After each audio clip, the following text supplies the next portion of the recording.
Coucou les petits loups, j'espère que vous allez bien. 2021. Aie confiance en toi.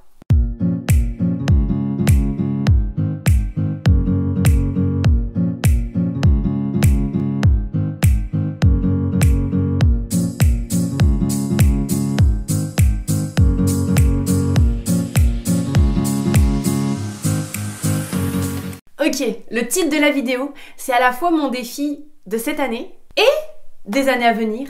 Et c'est le défi que je te lance également, si ça te dit. Si tu le vibres, si tu ressens que oui, il faut que tu aies confiance en toi. Et on va aborder le sujet dans plein de vidéos. Cette vidéo est une amorce, on va parler de différentes choses et on va approfondir au fur et à mesure des vidéos. Là, je vais vous représenter un petit peu ma chaîne pour savoir si vous êtes bien au bon endroit et si vous vous sentez un peu comme chez vous, voilà, je sais pas d'où vous me regardez, de vos toilettes peut-être, pas de problème, je vous accompagne n'importe où, c'est ça la magie d'internet. Et du coup voilà, je vais un peu vous réexpliquer c'est en quoi consiste ma chaîne, qu'est-ce que je fais ici, pourquoi je suis ici et qu'est-ce que je peux vous partager, vous transmettre, voilà, que ce soit un partage entre nous. Donc c'est parti. Alors, si la spiritualité te fascine, si la santé holistique te parle, alors t'es au bon endroit. Ici sur cette chaîne, on va pas mal expérimenter. On va davantage faire des expériences plutôt que apporter du savoir. Parce que, à mon avis, par rapport à qui je suis, je pense qu'on ne sait pas grand-chose. En tout cas, je pense que je ne sais pas grand-chose et je me sens beaucoup plus légitime de te parler aujourd'hui à travers des expériences qui en réalité sont forcément, c'est du vrai, parce que c'est du vécu. On peut pas le remettre en cause, c'est ma vie. Donc, c'est pas de la science, c'est peut-être pas du savoir, mais à la fois, ça en est, parce que l'expérimentation, ça crée du savoir, on apprend à travers les expériences, et on comprend. Et donc moi, c'est vrai que les expériences, je vais les faire avec mon corps, avec mon esprit, avec mon âme et aussi en lisant des livres, en parlant avec d'autres personnes, en ayant donc des témoignages, en regardant l'histoire, mais aussi en m'intéressant quand même à la science et au savoir. C'est pour ça que je n'exclus pas le savoir, mais je pars, mon point A, c'est d'abord l'expérience, pour en arriver peut-être au savoir, au point B. Parfois peut-être je ne vais pas acquérir de savoir et parfois je vais en acquérir. Voilà. Vous savez pourquoi vous êtes là. Si ça vous plaît l'expérience et que je vous transmette tout ça, que je vous partage et que j'en fasse des conclusions, que voilà, je vous transmets un peu le chemin, mon chemin de vie, si ça peut vous inspirer, si ça peut vous aider dans votre vie, si ça peut vous créer des questionnements, ah ben j'aurais tout gagné. Voilà, j'aurais gagné l'idée principale de ma chaîne. Le partage, l'expérience, la transmission. Et voilà. Maintenant que tout ça est clair, on va passer au sujet principal de la vidéo. Aie confiance en toi. Allez, c'est notre défi. J'espère que tu vas vouloir le relever. C'est vrai que cette année a été rude. L'année 2020. On peut plus dire que cette année d'ailleurs, on est en 2021. Mais l'année passée, donc 2021, a été assez rude. Elle est difficilement qualifiable. J'ai pas trop de mots pour la qualifier. Tout un tas d'émotions, je pense, pour tout à chacun, se sont un peu bousculées. Il y a pas mal de montagnes russes. Je pense qu'il y a eu pas mal de pertes de confiance. On savait plus trop, on était complètement perdus. Je vais te dire un petit peu ce qui m'est passé par la tête cette année. Et si t'as le cœur et si t'as l'envie, n'hésite pas à toi partager dans les commentaires aussi ce que t'as ressenti et les questionnements que t'as pu avoir durant l'année 2020. Pour ma part, plein de fois ça a tourné dans ma tête, je me disais que j'étais vraiment très très impuissante. Je me demandais comment je pouvais agir dans ce monde, comment je pouvais avoir un impact dans le monde, sur ma santé. Finalement, est-ce que vraiment je pouvais avoir un impact? Est-ce que vraiment j'étais puissante, moi, toute seule, Nina? Je me suis posé plein de fois la question. Est-ce que toi, tu te l'es posé cette question? Je me suis sentie de moins en moins libre dans mon pays qui est censé être un pays de liberté. Et là, je me suis sentie enfermée, un peu comme dans une prison dorée. Et je me suis dit, waouh, comment je peux faire finalement. Je me suis sentie plein de fois complètement perdue. Je me suis demandé, mais comment ne pas baisser les bras dans un monde antisocial, anti-vie, complètement déconnecté de la réalité que l'on vit, nous tous, tout à chacun. Je me suis dit, oh là là, ouais, je me suis vraiment demandé comment pas baisser les bras et comment garder espoir et force. Puis je me suis demandé comment être heureuse. Comment je pouvais être heureuse dans un monde où il faut plutôt survivre que vivre. On n'a plus le droit de vivre. Si pour vous, on a le droit de vivre encore aujourd'hui, c'est votre réalité. Et dans ma réalité, en tout cas, waouh, j'ai l'impression que on m'interdit de vivre, on m'interdit de faire beaucoup de choses. Et c'est là où c'était intéressant. Et que je remercie finalement tout ce qui se passe parce que j'ai compris pas mal de choses. J'ai compris que tout ça, ça venait de l'extérieur et qu'il va falloir un petit peu plus faire une introspection de soi-même et que finalement, tout ce qu'on a l'impression qu'on nous interdit de l'extérieur, bah finalement, il va falloir le chercher à l'intérieur parce que tout est là en fait, tout est là. Mais bon, on va y revenir. D'autres choses qui me sont passées par la tête, c'est comment on peut autant avoir peur de l'autre. On a, cette année, je trouve, eu des réactions très étranges, entre guillemets. C'est-à-dire que là, en France, il y a des gens tolérants, il y a des gens intolérants, comme partout. Mais là, j'ai l'impression que si tu faisais pas comme tout le monde, comme pas mal de choses, mais là c'était encore plus flagrant puisque c'était visible, par exemple pour le masque, si un tant soit peu tu portais pas ton masque, ce qui était mon cas, quasiment tout le temps, j'ai dû le porter très peu de fois, mais je vous en reparlerai, eh bien t'étais une pestiférée, il y avait un problème en fait. Et du coup l'autre a peur de toi, l'autre a de la violence contre toi, l'autre vraiment a de la colère, a des émotions absolument négatives à ton encontre alors que tu ne la connais pas et que finalement c'est facile de se sentir attaqué, jugé, impuissant, responsable. Mais ok, on est responsable, on n'est pas coupable si on agit. Rassure-toi, tu n'es pas seul. Ça aussi c'est un gros questionnement que j'avais. Je me sentais tellement seule. Je me dis mais à quoi bon?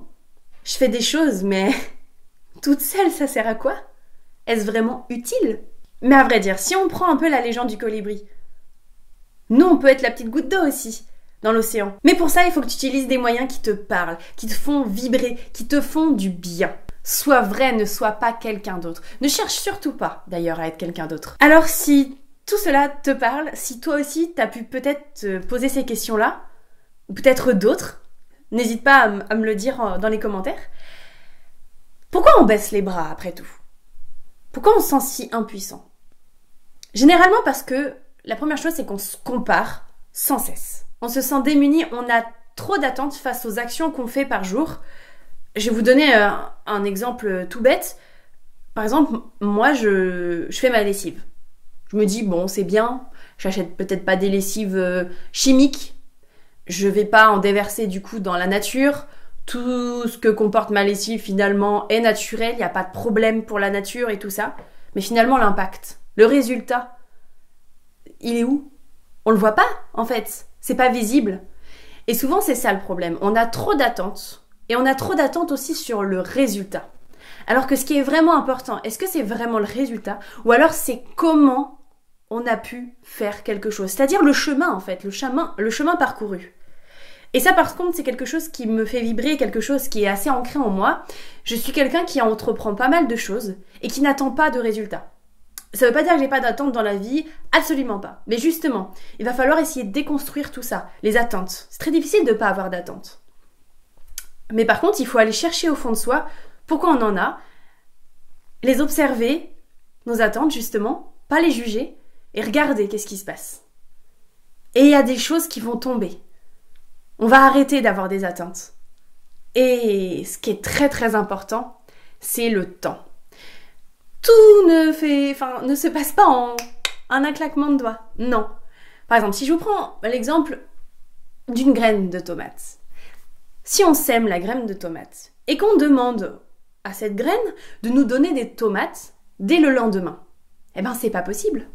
C'est pas possible parce qu'il va lui falloir du temps, va lui falloir du soleil, va lui falloir des nutriments, de l'eau, de la terre pour la nourrir. Il va falloir de l'amour, plein de choses. Et ce qui fait que sans le temps, on n'aura pas le résultat. Et du coup, le chemin parcouru pour avoir les tomates, eh bien, il y aura eu beaucoup d'étapes. Eh bien, toi, si tu vas petit à petit regarder au fond de toi, justement, mais pourquoi t'attends spécifiquement quelque chose? Pourquoi t'as autant d'attentes? Tu verras que tout ce chemin-là, pour on va dire, déconstruire ça, eh bien, ça va être ça qui va être intéressant. Ne t'attends pas à avoir un résultat précis, tu risques d'être déçu. Là où tu ne seras pas déçu, c'est que quand tu n'as pas d'attente, eh bien, tu vas pouvoir t'ouvrir au résultat. Tu vas pouvoir te dire « Waouh, c'est ça! Ah, ça fait du bien !» Et justement, d'être surpris et d'être aussi très dans la gratitude de ce qui se passe. Parce que parfois, le bout du chemin, il n'est pas très positif. Parfois, il y a des choses que tu vas découvrir qui vont être assez difficiles, mais ça fait partie du chemin. Alors, retiens bien ça. Le temps, c'est quelque chose on n'a pas la main prise dessus. Alors, il faut accepter qu'il y ait du temps qui se passe et que tout ne se fasse pas du jour au lendemain. Désormais, aujourd'hui, j'écoute ma guidance. J'essaie vraiment de m'écouter. Et comme dirait l'abbé Pierre, il faut faire ce qui est juste. Mais comment peut-on définir ce qui est juste et pas juste?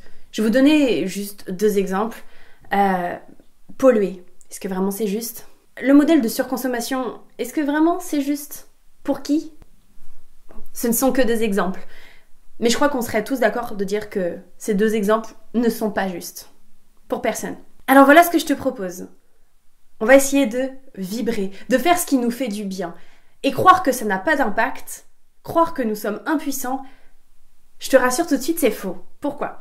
Parce que quand on rayonne, quand on fait les choses qui nous plaisent, qui nous font du bien, eh bien on va pouvoir rayonner autour de soi et donc apporter aux autres. Donc tout commence de soi. Sois le changement, incarne le changement que tu veux voir autour de toi, au-delà de toi. Et rassure-toi encore une fois, c'est pas égoïste, puisque ça va rayonner sur les autres, ça va ricocher. Alors, comment faire ça? Eh ben, c'est tout un travail. Il faut essayer de prendre du recul sur soi-même, essayer au maximum de s'observer, d'observer les situations. Il faut aussi prendre conscience. Prendre conscience, c'est aussi le début du chemin. Prendre conscience de qui je suis. Qui es-tu? Ça, c'est une véritable question et très profonde. Ce que je suis, ce n'est pas ce que je fais comme métier ou parce que j'habite tel endroit, ou j'ai tel âge, ou je m'appelle comme ça. Ce que je suis est bien plus profond que ça. Chercher le qui je suis, c'est déjà un long travail qui va certainement prendre du temps. Tu vas pas avoir la réponse immédiatement. Encore une fois, n'aie pas trop d'attente. Et je dirais, fais de ton mieux, comme dirait le 4e accord Toltec. Je t'invite à lire ce livre, Les 4 accords Toltec. C'est un livre qui m'accompagne depuis des années et je pense qu'il peut t'accompagner également. Après, je n'oblige personne à lire, mais un petit conseil, ça peut être utile de lire ce livre. Et je pense que sur ma chaîne, on va de plus en plus parler de livres, puisque les livres m'accompagnent et les livres me font beaucoup de bien. Quand je suis vraiment au plus bas, eh ben, j'ai besoin de lire. Donc je pense que on va en parler de plus en plus de livres. Alors avoir confiance en toi, ce n'est pas être dans l'inaction par exemple, ou la dépendance. C'est tout le contraire. C'est plutôt être dans l'action et dans l'autonomie. Être, c'est faire, et faire, c'est être. C'est pas vouloir ou avoir. Si je te parle, par exemple, d'être dans l'accueil, plutôt que dans la lutte, lutter contre tout le temps, d'être contre. Encore une fois, c'est pas parce que tu veux pas lutter contre, mais que tu veux être dans l'accueil, qu'il faut que tu sois dans l'inaction ou d'être d'accord avec tout ce qui se passe, d'être dans l'acceptation de tout. Absolument pas, encore une fois. Être dans l'action et, par exemple, ne pas être d'accord pour quelque chose, au lieu de ne pas être d'accord pour quelque chose, être plutôt d'accord pour autre chose. Être plutôt dans la création plutôt que dans la destruction plutôt que dans la lutte. Par exemple, je vais te donner un exemple. J'ai créé en fait un collectif qui s'appelle Chant des Cœurs avec ma sœur. Et ce collectif, on va chanter dans les rues avec des chansons qui sont des chansons bien choisies, pour qu'elle puisse avoir un message pour les personnes qui entendent. Mais notre second message, c'est l'intention et ce qu'on va faire vibrer en chantant. C'est l'énergie qu'on va y mettre. Et en général, dans les rues, quand on va chanter, eh bien, pas mal de gens, justement, peuvent aussi se reconnaître. À la fois dans les chants qu'on va utiliser, dans l'énergie qu'on va y mettre, et dans ce qu'on a envie de créer. Cela ne nous a pas empêché d'écrire en fait un message, c'est-à-dire le message sur lequel on va s'appuyer, pourquoi on va dans la rue, finalement, le pourquoi, et qu'est-ce qu'on veut créer, justement. Mais ça, justement, c'est le fond. Mais ce qui est en face des gens, c'est quoi? C'est l'énergie qu'on va y mettre.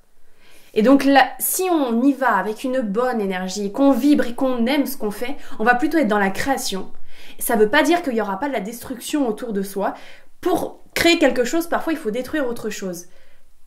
Mais parfois c'est juste un dommage collatéral. C'est pas forcément quelque chose qu'on a souhaité. On n'a pas justement lutté contre, on est allé vers un autre chemin pour créer autre chose.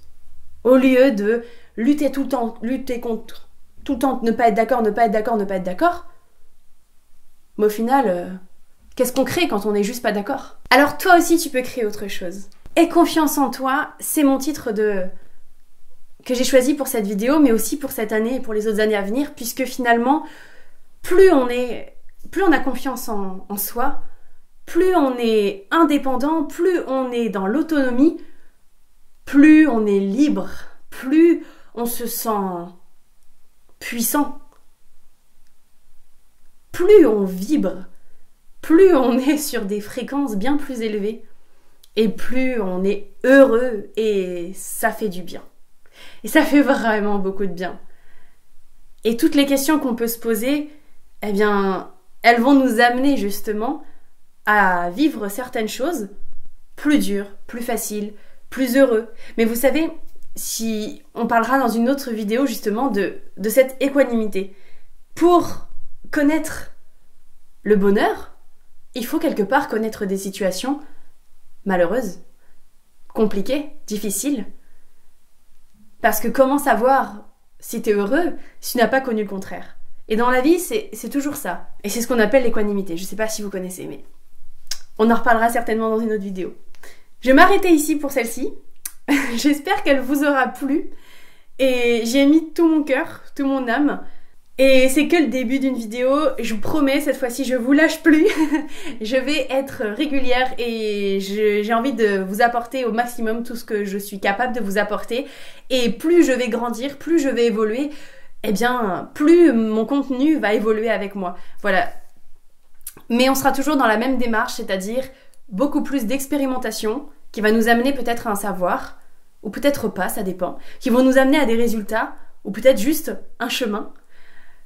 La dernière chose que je voudrais vous dire, c'est essayer de vivre dans l'instant présent au maximum. On l'entend souvent, mais d'être dans l'instant présent, c'est d'être dans un état méditatif. On parle souvent de méditation, mais vous savez, il n'y a pas besoin de se mettre en tailleur, de fermer les yeux, d'être dans le noir et de juste ressentir. Ça, c'est plutôt de la méditation. Mais un état méditatif, on peut l'avoir toute la journée. Et moi, je suis quelqu'un qui est beaucoup dans l'état méditatif. Par exemple, quand on observe le soleil et qu'on est super heureux, ou que juste, moi, le matin, je vais aller me tremper le cul dans la rivière et puis ça me fait du bien, eh ben, c'est parfait. Justement, je fais quelque chose qui me fait vibrer, ça me fait du bien. Et c'est ça qu'il faut faire. Plus on va vibrer haut, plus on va pouvoir rayonner autour de soi et plus le monde qu'on veut créer va se créer. On ne peut pas demander au monde de changer si on ne change pas nous-mêmes. N'hésitez pas à vous abonner à ma chaîne sur YouTube, mais également sur Odyssée, puisque je vous expliquais dans la dernière vidéo que je vous ai sortie que YouTube n'est pas toujours très cool au niveau de la liberté d'expression. Donc il s'avère s'il y a des choses que j'ai envie de dire qui sont pas politiquement correctes selon YouTube, et que je me fais censurer, eh bien sachez que toutes les vidéos qui sont sur YouTube sont aussi sur Odyssée. Et si vous êtes déjà sur Odyssée, eh bien bienvenue et merci de me rejoindre. N'hésitez pas du coup à partager la vidéo si vous pensez que ça peut parler à d'autres de vos proches. de mettre un petit j'aime si c'est le cas, et surtout, de commenter, de discuter avec moi, parce que c'est le partage que j'ai envie de vraiment créer. J'ai envie de créer une communauté assez proche, et qui sait, peut-être qu'un jour on se rencontrera sans caméra, face à face. J'espère, vraiment. Allez, gros bisous les petits loups, et je vous dis à bientôt dans une nouvelle vidéo, et je vous jure, cette vidéo elle sortira très prochainement. Gros bisous les petits loups.